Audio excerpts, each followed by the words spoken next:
नमस्कार दोस्तों, कैसे हैं आप सभी। हम आपके लिए लाए हैं नई स्टोरी फेसबुक या प्यार ऑनलाइन मोहब्बत बनी जी का जंजाल भाग 3। उम्मीद करती हूँ आप सभी को हमारी स्टोरी अच्छी लगी होंगी।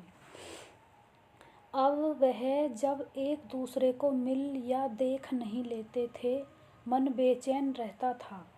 अपनी इस बेचैनी को ख़त्म करने के लिए दोनों ने साथ साथ रहने का मन बनाया।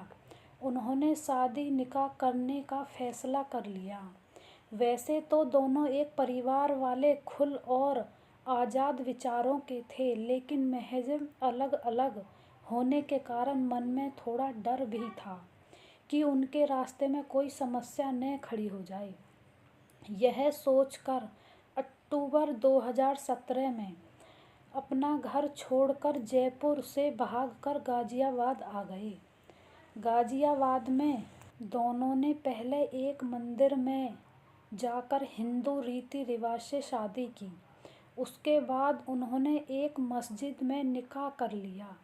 निकाह के बाद वह नैना से रेशमा अंसारी बन गई। नैना मंगलानी ने अयाज अंसारी के परिवार में थोड़ी सी नाराज़गी ज़रूर हुई थी, लेकिन बेटी और बेटे की खुशी के लिए दोनों परिवारों ने समझौता कर लिया था।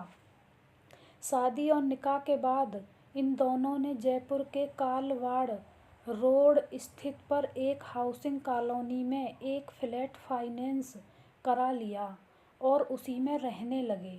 शादी के कुछ दिन बाद रेशमा गर्भवती हो गई। एक कहावत है कि दूर के ढोल सुहावने लगते हैं, लेकिन जैसे जैसे उनके नज़दीक पहुंचते हैं तो उनकी आवाज़ शोर लगने लगती है। यही हाल नैना और अयाज अंसारी के बीच भी हुआ।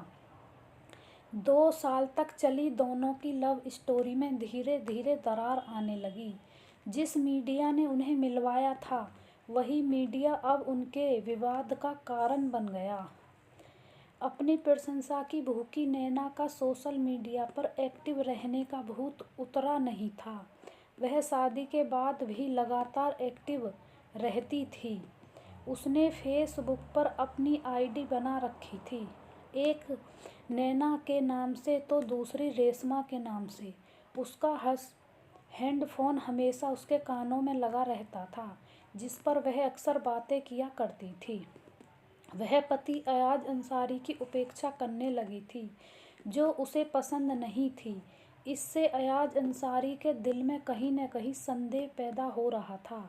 उसे ऐसा लग रहा था कि जिस तरह से वह सोशल मीडिया के जरिए उसकी ज़िंदगी में आई, उसी प्रकार कहीं वह किसी और की ज़िंदगी में तो नहीं दाखिल हो रही है।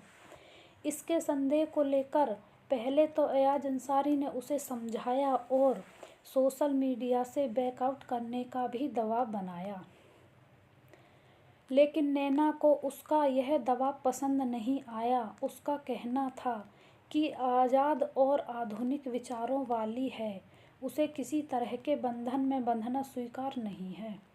शादी हो गई पर आदत नहीं बदली। नैना की इस बात से अयाज अंसारी सहमत नहीं था। नतीजा यह हुआ कि दोनों की तकरार बढ़ गई।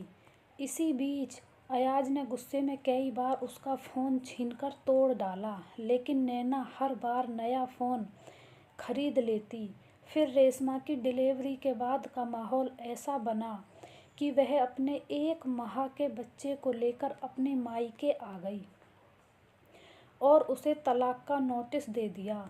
नोटिस पाकर अयाज अंसारी बौखला गया। इसके बाद विश्वास हो गया कि उसकी पत्नी का किसी न किसी फ्रेंड से चक्कर चल रहा है। कहा जाता है कि संदेह और ईर्ष्या को इंसान खुद ही खोखला हो जाता है। यही हाल अयाज का था। अयाज ने पहले तो पत्नी से कहा कि वह मायके से लौट आए, लेकिन जब वह आने के लिए तैयार नहीं हुई तो उसने एक खतरनाक फैसला कर लिया। योजना के अनुसार वह अपनी पत्नी को मनाने के लिए उसके मायके पहुंच गया और उसने अपने व्यवहार के लिए क्षमा मांगते हुए उसके सामने सुलह का प्रस्ताव रखा, जिसे रेशमा ने स्वीकार कर लिया। यही समझौता रेशमा को महंगा पड़ा। 19 जनवरी 2020 की सुबह जब नैना अपने बच्चे को माँ के पास छोड़कर स्कूटी से अयाज अंसारी के साथ घर से बाहर निकली तो वापस घर नहीं आई। अयाज अंसारी ने पहले नैना पत्नी को अपने घर कालवाड़ ले कर गया। वहाँ दोनों ने जमकर बियर पी और मौज मस्ती कर रात 9 बजे करीब दिल्ली जयपुर राजमार्ग में स्थित आजमेर आ गए। वहाँ दोनों ने चाय की दुकान पर जाकर चाय पी।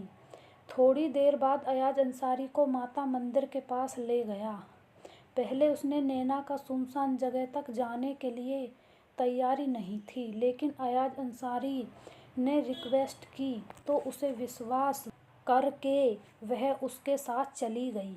उस समय भी नैना के कान में हेडफोन लगा था। वह किसी फ्रेंड से चैटिंग कर रही थी, जिसे सुनकर अयाज गुस्से में जल भुन रहा था। तभी अयाज ने उसका फ़ोन छीनकर माता मंदिर के पीछे फेंक दिया। उस समय मंदिर के पास अंधेरा था और जगह सुनसान थी। मोबाइल को लेकर रेशमा पति से उलझ गई तो अयाज ने अपने दोनों हाथों से उसका गला पकड़कर घोंट दिया। कुछ ही देर में नैना की मृत्यु हो गई और वह जमीन पर गिर गई। इसके बाद अयाज घबरा गया। लाश पहचानी न जा सके, इसके लिए अयाज के पास ही पड़ा एक बड़ा सा पत्थर उठा लाया, जिससे उसने नैना का सिर कुचल दिया। उसी स्कूटी ले जाकर उसने मंदिर के पीछे घनी झाड़ियों में छिपा दी। फिर कैब पकड़कर घर आ गया। पुलिस टीम ने 12 घंटे के अंदर केस का पर्दाफाश कर आरोपियों को गिरफ्तार कर लिया। उसके विचार से पूछताछ करने के बाद उसे जयपुर की सेंट्रल जेल में भेज दिया गया।